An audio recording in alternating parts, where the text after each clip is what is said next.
বন্ধুরা, আজকে যে জায়গাটা সম্পর্কে আমি বলতে যাচ্ছি এটি ইন্ডিয়া বাংলাদেশ সীমান্ত। ইন্ডিয়া ত্রিপুরা আগরতলা থেকে বাংলাদেশ যাওয়ার ইমিগ্রেশন সেন্টার। প্রতিদিন শত শত মানুষ সীমান্ত পারাপার করে এই রোড দিয়ে। এই রোডটির নাম আখড়া রোড।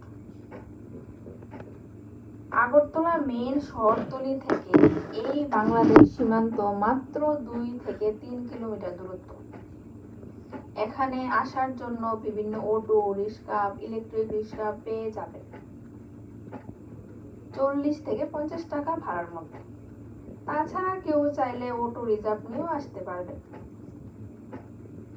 আর হ্যাঁ, আগরতলা শহরে উবের অটোরও ব্যবস্থা আছে। আপনারা চাইলে উবেরও নিয়ে আসতে পারেন। এখানে প্রতি শনি ও রবিবার বিকেল 5টার দিকে ফ্ল্যাগ অফ ও প্যারড হয়।